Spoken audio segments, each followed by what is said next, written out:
Pada tanggal 18 Maret 1984, Katsuhisa Esaki yang merupakan seorang kepala pabrik pembuatan permen Jepang yang bernama Glicho. Katsuhisa Esaki yang sedang menikmati mandi malamnya di rumahnya di Osaka. Tiba-tiba, dua orang penyerang yang berkupluk dan bersenjata memasuki rumah Esaki dan menculik Esaki yang saat itu tidak mengenakan apapun. Keesokan harinya, sebuah surat permintaan tebusan disampaikan pada perusahaan Glicho. Pelaku penyerangan meminta uang sejumlah 1 miliar yen dan 1 kilogram emas yang harus diletakkan di sebuah kios telepon. 2 hari kemudian sebelum permintaan tebusan tersebut dipenuhi, Esaki berhasil melarikan diri. Sebelum dini hari, Esaki yang masih berada dalam keadaan terikat berusaha untuk melepaskan ikatannya dan mendobrak pintu gudang di mana dia disekap. Dia kemudian menemukan 2 orang pekerja jalan raya dan meminta mereka untuk segera membantunya menghubungi polisi selagi masih mengenakan pakaian yang diberikan oleh penyerangnya. Sayangnya, Esaki tidak mengetahui siapa yang menjadi penyerangnya. Walaupun rencana pelaku penyerangan untuk meminta tebusan dianggap gagal, orang-orang yang berada di balik penculikan tersebut tidak tinggal diam. Para pelaku selanjutnya meminta uang sejumlah $480.000, atau mereka akan meracuni permen-permen Glicho yang diproduksi dengan racun cyanida. Para pelaku kemudian menyelinap ke kantor pusat Glicho untuk menyulut kebakaran. Pihak berwajib Jepang berada dalam kesulitan untuk bertanggung jawab menentukan siapapun yang menjadikan perusahaan Glicho sebagai target mereka.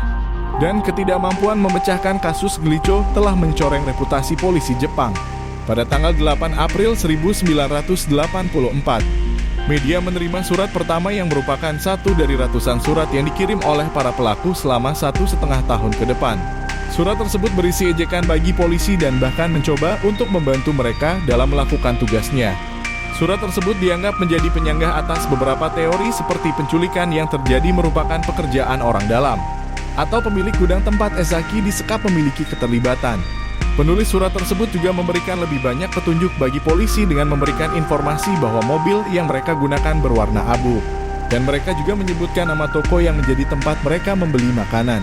Lalu surat tersebut kembali mengatakan surat-surat dari para pelaku itu terus berdatangan.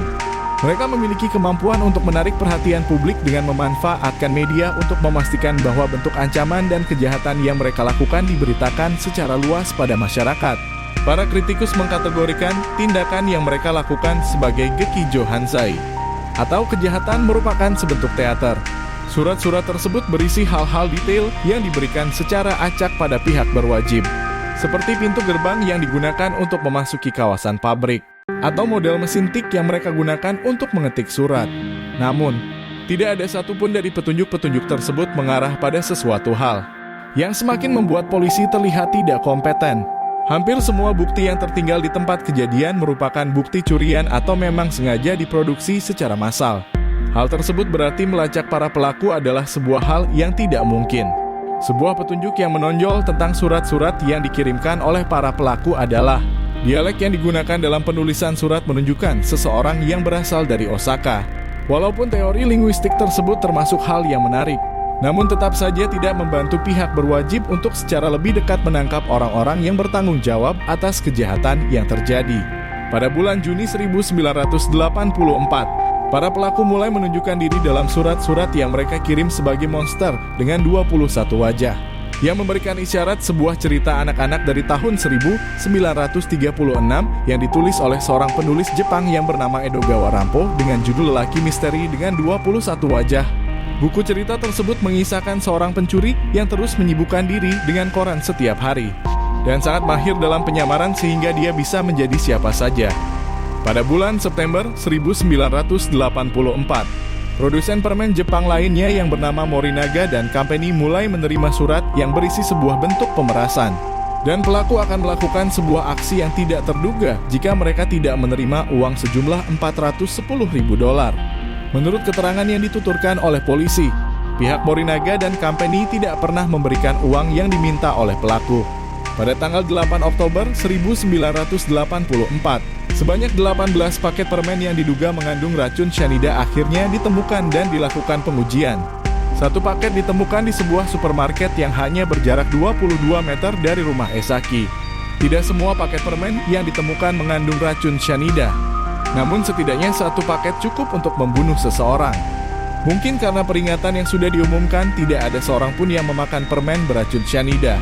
Surat peringatan atas permen beracun cyanida juga mengatakan bahwa lain kali akan ada 30 kotak permen beracun cyanida dan tidak akan diberi label. 2 minggu kemudian, dilaporkan bahwa sekitar 40.000 orang polisi ditugaskan untuk mengintai toko-toko kelontong yang tersebar di seluruh penjuru Jepang. Namun pengintaian tersebut tidak menghasilkan apapun. Meskipun untungnya, para pelaku itu tidak berhasil dengan ancaman terbaru mereka. Pihak penyidik menemukan video pengawasan dari tanggal 7 Oktober 1984 yang menunjukkan seorang tersangka yang memiliki rambut yang dikeriting, memakai kacamata, dan topi baseball. Dia menempatkan sesuatu di atas rak di mana permen beracun cyanida kemudian ditemukan. Sayangnya, kamera dan pencahayaan saat itu terbilang buruk, dan rekaman pihak keamanan belum diganti selama setahun lebih. Itu berarti kualitas gambar tidak begitu bagus.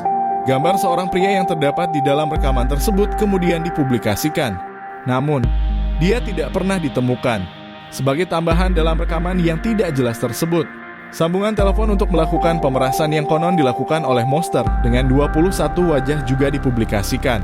Anehnya, suara yang terdapat di dalam rekaman bukan berasal dari suara pria, namun merupakan suara dari seorang wanita dan seorang anak kecil. Sempat terdengar bahwa anak kecil tersebut memberikan perintah untuk meninggalkan uang di belakang bangku tempat pemberhentian bus. Dan rekaman telepon tersebut tidak menghasilkan sebuah penangkapan apapun. Hal tersebut membuat masyarakat terprovokasi untuk mempertimbangkan kembali siapa Monster dengan 21 wajah itu. Pada bulan Maret 1985, setahun setelah penculikan pertama terjadi, sebanyak 31 perusahaan permen dan makanan mengalami gangguan. Dan polisi Jepang masih mengalami kebingungan dengan kasus tersebut. Terkadang, perusahaan yang diperas akan benar-benar mengumpulkan uang yang diminta. Beberapa kali polisi berusaha untuk menjebak Monster dengan 21 wajah dengan menyamar.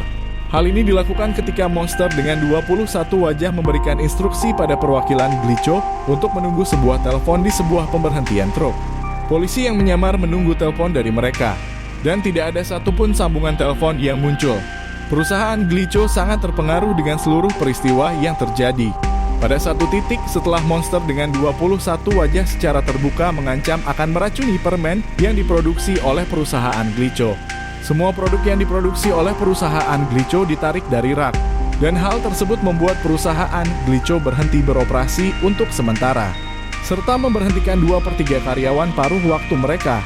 Pada bulan Januari 1985, pihak berwajib merilis sebuah sketsa pria bermata rubah yang mereka kejar, dan identifikasi tersebut mengarah pada seorang pria bernama Manabu Miyazaki. Sketsa yang digambarkan terlihat tampak nyata, bahkan ibu Miyazaki sendiri percaya bahwa sketsa tersebut adalah gambaran anaknya. Secara kebetulan, ibu Miyazaki berasal dari Osaka, dan Miyazaki merupakan anak dari seorang bos Yakuza. Miyazaki sendiri merupakan seorang penjahat yang terkenal yang telah mengorganisir tindakan anti-polisi di perguruan tinggi dan sudah pernah ditangkap beberapa kali. Walaupun polisi tampaknya sudah melakukan sebuah kemajuan dengan menemukan petunjuk baru dalam kasus yang sedang mereka tangani, namun tuduhan tidak pernah diajukan terhadap Miyazaki. Karena tampaknya dia memiliki alibi yang kuat dan tidak ada bukti yang kuat yang diajukan untuk bisa mengikatnya pada kasus tersebut. Setahun setelah Katsuhisa Esaki diculik, pihak Kementerian Pertanian Jepang mengklaim bahwa konsumsi permen di seluruh negeri menurun hingga 10%. Perusahaan industri Glico dan Morinaga mengalami kerugian besar dalam penjualan, bahkan dalam kasus Morinaga, mereka mengalami kerugian hingga 60%. Pada akhirnya, Monster dengan 21 wajah lolos begitu saja. Bahkan dengan status kejahatan berakhir karena batas waktu kejahatan telah habis sampai sekarang, tidak ada seorang pun yang muncul untuk mengakui kejahatan tersebut. Kecuali orang yang berada di baliknya memutuskan untuk mengungkap dirinya suatu hari nanti. Dan identitas Monster dengan 21 wajah tetap tidak terpecahkan.